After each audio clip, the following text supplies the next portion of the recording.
So, I mean, what makes the show special?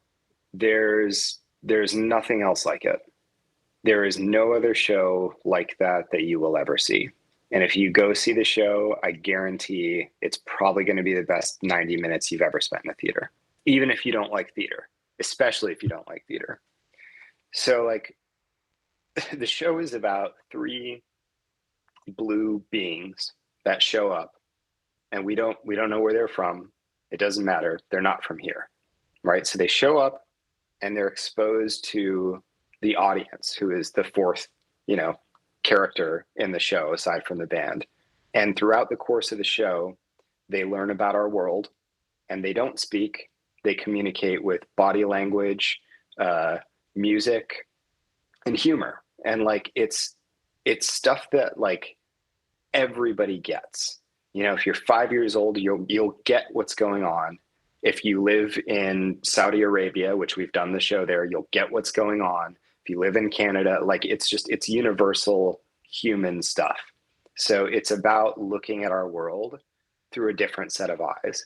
And that's where all of the humor comes in, because you'll see them do stuff with everyday objects like, oh, that's super weird, but okay, I get it. So it's just an amazing show. And then, the music, the instrumentation is crazy. Like, it's so creative. There's paint everywhere. There's lights all over the place. Like, there's exploding stuff into the audience. They go into the audience. They may grab your partner and bring her up on stage.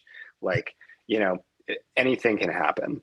And then the band, we don't wear blue. We have like these kind of blacklight costumes, and we'll show up here and there throughout the show supporting the action that's happening on stage. So it's kind of like we're scoring in real time the action and the movements. So like, seriously, like if the blue man throws something, there might be a sound on the zither. Woo! Like seriously, something like that. It can be different every night. It is, and the way that I'll explain that is like, the journey that the characters take, the Blue Men, is the same. They go A, B, C, D, through the show, but the spaces between those milestones can change drastically. So like if a Blue Man decides to do something different, he may be going A, B, C, and then he skips E, goes straight to F because he sees somebody holding up a fake leg, twirling it, which I've seen, and then they grab that and do something with it. So then the band has to respond. So like you'll have to, everybody, all four of you, improvise and create 16 bars of music there that fits with the show, and then come back to, point F. So it all looks like the entire thing was scripted, like, basically, even though it's a mix of what you expected to happen and what you had to improvise and come up with on the fly scoring.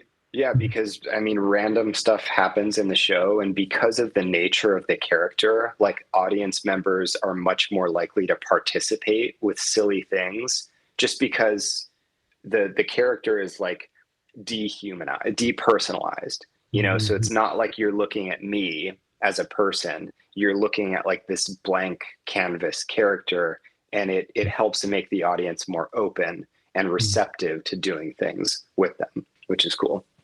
Well, it sounds like a lot of fun. Definitely